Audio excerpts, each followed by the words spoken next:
ఆంధ్రప్రదేశ్ మంత్రుల శాఖలపై CM Revanth Reddy clarity ఇచ్చారు. తన దగ్గర ఉన్న శాఖలని కొత్త మంత్రులకు కేటాయిస్తానని అన్నారు.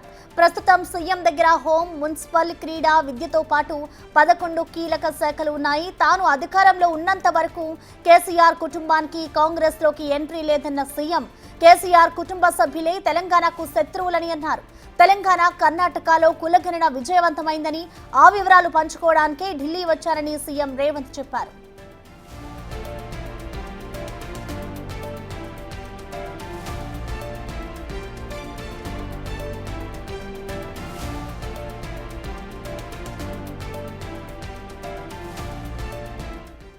ఇక మంత్రుల శాఖలపై అయితే ఇటు సీఎం రేవంత్ రెడ్డి మొత్తానికి క్లారిటీ ఇచ్చారు. తన దగ్గర ఉన్న శాఖలకే కొత్త మంత్రులకి కేటాయిస్తాను అంటూ కూడా సీఎం చెప్పుకొచ్చారు. దీనిపై పూర్తి అప్డేట్స్ ని మా ప్రతినిధి హేమ అందిస్తారు.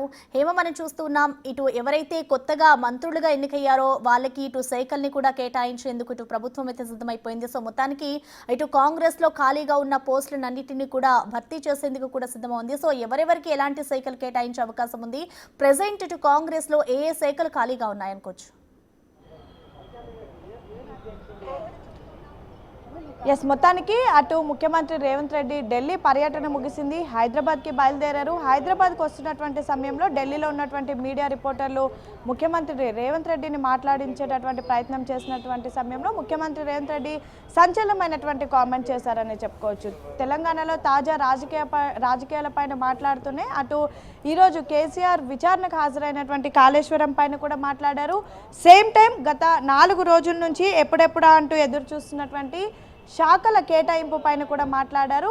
ముఖ్యమంత్రి రేవంత్ రెడ్డి దగ్గర ఉన్నటువంటి శాఖలనే కొత్త మంత్రులకు ఇస్తాను అంటూ కూడా ముఖ్యమంత్రి రేవంత్ రెడ్డి అయితే కరాఖండిగా చెప్పేసినటువంటి పరిస్థితి. యాక్చువల్లీ రీసెంట్గా 3 ప్రమాణ స్వీకారం చేసిన తర్వాత పెద్ద ఎత్తున ఏ శాఖలు కేటాయిస్తారు అని చర్చ జరిగింది. ఇందులో భాగంగా ఆల్రెడీ ఉన్నటువంటి మంత్రుల దగ్గర ఉన్నటువంటి శాఖలను తీసి ఇటు కొత్తగా ప్రమాణ స్వీకారం చేసిన మంత్రులకు ఇస్తారన్నారు. కానీ ముఖ్యమంత్రి రేవంత్ రెడ్డి దగ్గర ఉన్నటువంటి శాఖలు ఇస్తానంటూ కూడా సీఎం రేవంత్ రెడ్డి చెప్పినటువంటి పరిస్థితి. అయితే ఇప్పటిదాకా ముఖ్యమంత్రి రేవంత్ రెడ్డి దగ్గర చాలా కీలకమైనటువంటి శాఖలు ఉన్నాయి. అందులో హోంశాఖ, మున్సిపల్, అదేవిధంగా క్రీడలు, విద్యాశాఖ ఉంది. దీంతో పాటు మరొక 11 కీలక శాఖలు కూడా ముఖ్యమంత్రి రేవంత్ రెడ్డి దగ్గర ఉన్నాయి.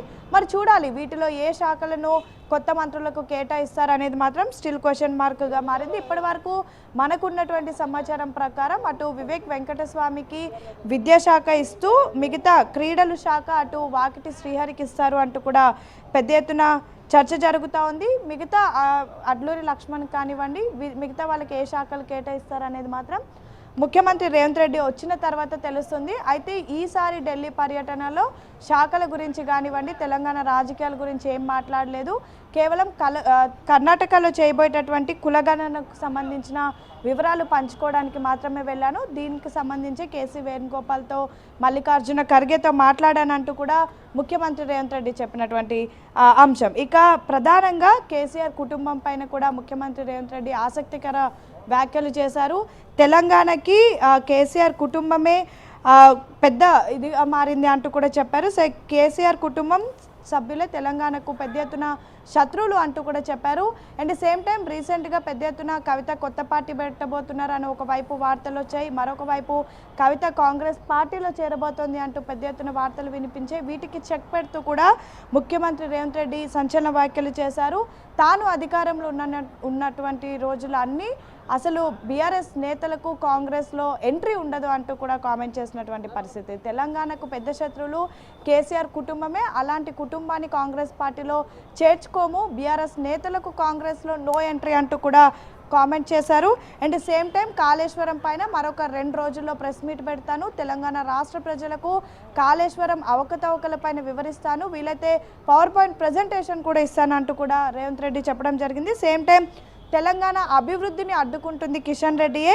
ఇప్పటి వరకు కూడా కిషన్ రెడ్డి ఆ కేంద్ర మంత్రిగా ఉన్నప్పటికీ కూడా తెలంగాణకు సంబంధించి ఎప్పుడు కూడా అటు మోడీ దగ్గర మాట్లాడలేదు. అండ్ మోడీ ఏదైనా రాష్ట్రానికి కేటాయించాలి అని కనీసం మోడీని అడగట్లేదు. అసలు తెలంగాణకు డెవలప్మెంట్ కానివ్వండి ఇతర కార్యక్రమాలను అయితే కిషన్ రెడ్డి అడ్డుకుంటున్నారు. కేసీఆర్ కిషన్ రెడ్డి ఇద్దరు కూడా ఒక్కటే అంటూ కూడా కామెంట్ చేశారు.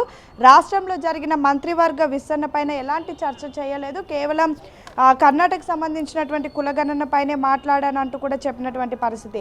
హైదరాబాద్ వచ్చిన తర్వాత అందరితో మాట్లాడుతాను, ఎవరికి ఏ శాఖలు కేటాయిస్తామనేది తర్వాత నిర్ణయిస్తాము, కాళేశ్వరం గురించి మరొక 2 రోజుల్లో కూడా ప్రెస్ మీట్ పెడతానంటూ కూడా రేవంత్ రెడ్డి చెప్పడం జరిగింది. అయితే రేవంత్ రెడ్డి టూర్ ఈసారి మాత్రం మొత్తం తెలంగాణ రాష్ట్ర రాజకీయాల్లో చర్చగా మారింది. ఎందుకంటే పెద్ద ఎత్తున ఆల్రెడీ రేవంత్ క్యాబినెట్లో ఉన్నటువంటి మంత్రుల శాఖల్లో మార్పులు ఉంటాయి. కొత్త మంత్రులకు ఏ శాఖలు కేటాయించాలి వీటిపైననే Revanth Reddy Delhi ప్రయాణమయ్యారు.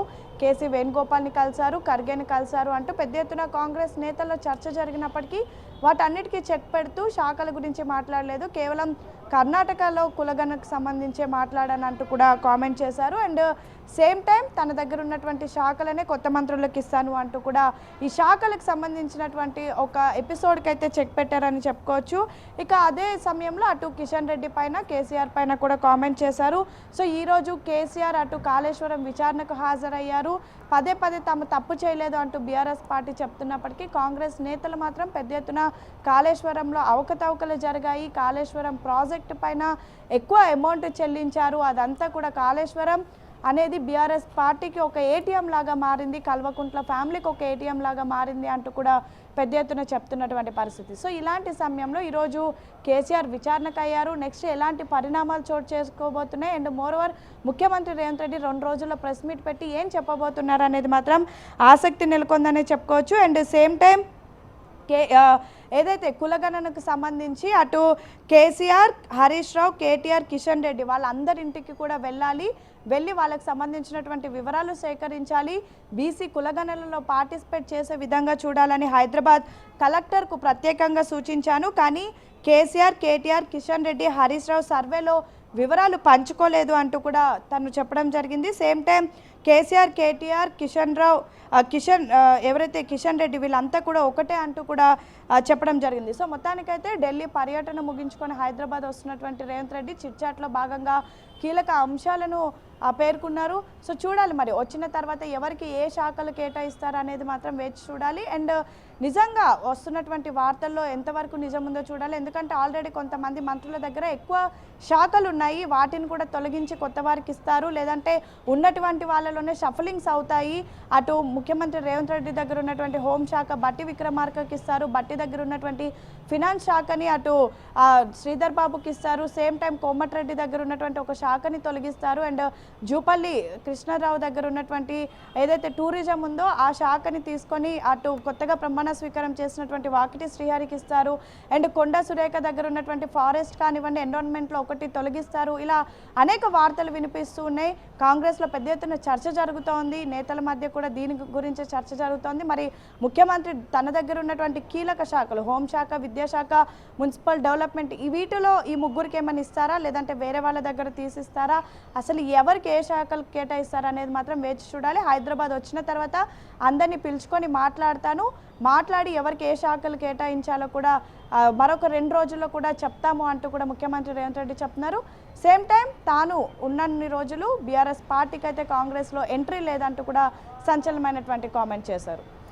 Right, thank you Hema. So మొత్తానికి ఇటు మంత్రుల శాఖలపై అయితే సీఎం రేవంత్ రెడ్డి క్లారిటీ ఇచ్చారు. తన దగ్గర ఉన్న శాఖలే కొత్త మంత్రులకు కేటాయిస్తాను అంటూ కూడా చెప్పుకొచ్చారు. ప్రెసెంట్ సీఎం రేవంత్ రెడ్డి ఢిల్లీ పర్యటనలో ఉన్న నేపథ్యంలో ఇటు తిరిగి హైదరాబాద్కి వచ్చిన తర్వాత ఎవరెవరికి ఏ శాఖలు కేటాయిస్తారు అనేది